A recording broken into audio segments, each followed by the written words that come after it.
Nah, untuk pertama kalinya, pria berharga diri tinggi ini memohon di hadapannya. Tapi bukannya langsung nolong, si Mucul malah menunda pembicaraan itu. Sehingga Desik yang mengira Mucul masih menganggapnya sahabat, sedikit lega.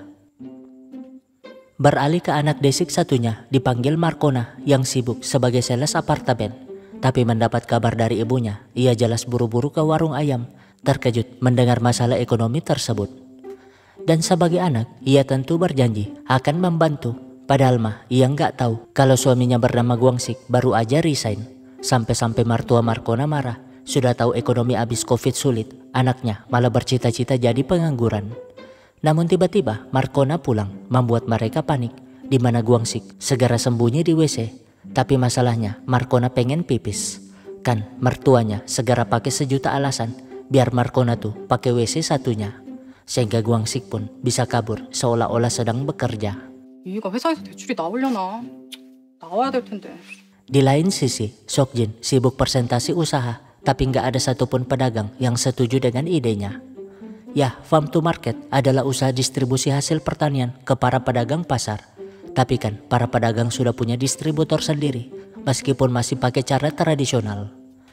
Tiba-tiba ibunya nelpon dan Sokjin yang merahasiakan kepulangannya pura-pura masih berada di Amerika. Meskipun kepikiran karena suara ibunya tadi tuh seperti lagi menangis.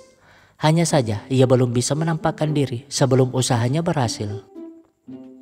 Di saat yang sama, dari hasil ngumpul koin nganggur, tabungan Wati kini terkumpul sampai $32.000, membuat pegawai banknya terkejut.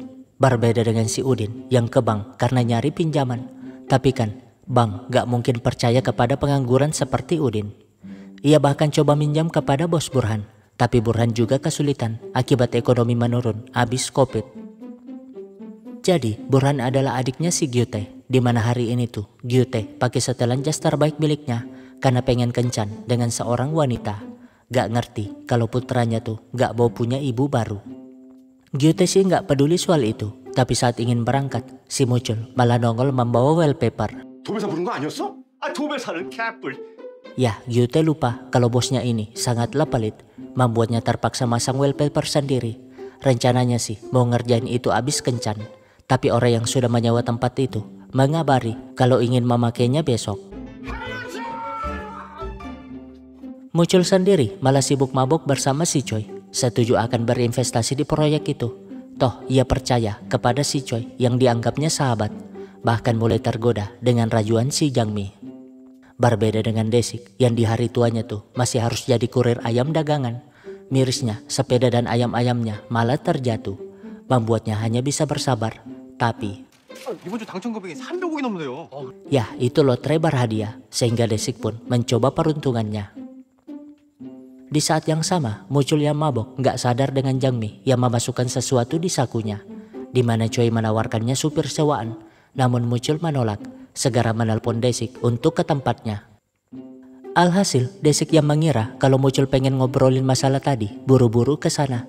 Padahal mah Mucul cuma mau pamer kepada si Choi kalau ia tuh punya supir pribadi yang bisa disuruh apa aja. Bahkan Choi pun ikut diantar pulang.